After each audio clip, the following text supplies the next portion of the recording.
Now, let us proceed by the FOIL method. Same tayo ng given, ha? Identify natin yung difference. Okay. So, FOIL method is the acronym. Okay, to find the product of the given binomials. Okay, so when we say FOIL method, F stands for, okay, first term yan, anak. Then when we say O, okay, we have the outer term, mga nasa labas, nasa gilid. When we say I, we have the inner. Kung may outer, meron din tayong inner term. And then kung may first, meron din last term. Okay, we're going to use FOIL method to get the product of the given binomials. Okay, same tayo ng given. We have, okay, so we have x plus 8 multiplied by x plus 3. Okay, step 1, let us analyze the first term. When we say first term, o yung unang term ng bawat binomial. What is the first term here? X. And first term dito? Okay, so multiply the first term. X times x. Then, outside. When we say outside or outer, parehas nasa gilid.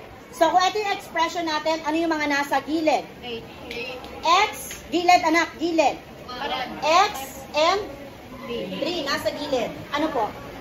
X and, multiply it. We have x times 3. Kung merong outer, merong inner, nasa loob. Ano yung dalawang nasa loob? 8 at x. Nagigets po ba? And then when we say last.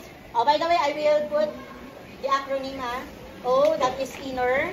And then when we say last, nasa dulo ng each binomial. What is the last term here? 8. And this is 3. Okay, we have 8 times 3.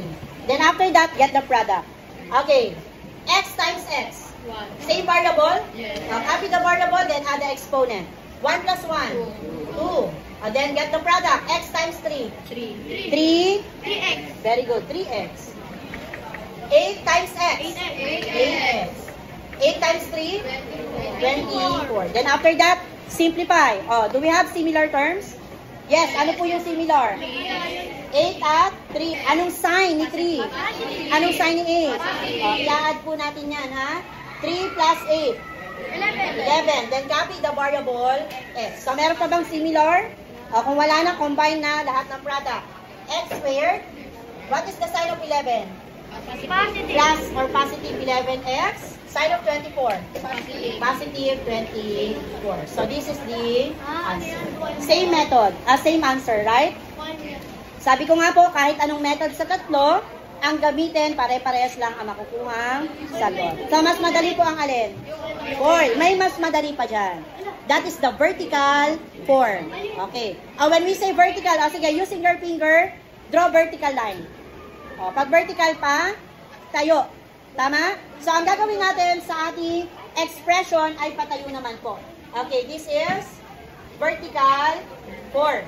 Okay, vertical form, same given tayo, anak.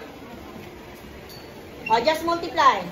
Okay, kung paano tayo nagmumultiply ng integers, ganun din sa polynomials. I will give an example.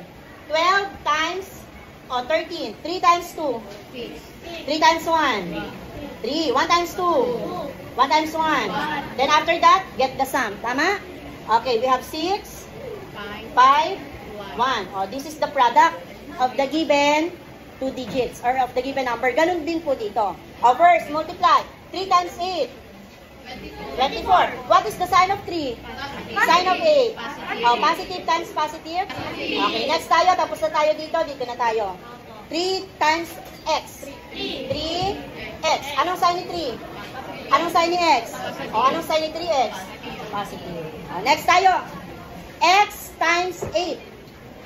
8x. So, dito na natin susulat yon. Katulad nito, second term na. Then, anong sign ni x? Positive. Anong sign ni 8? Okay. Then next, x times x. X squared. Then get the sum. Bring down.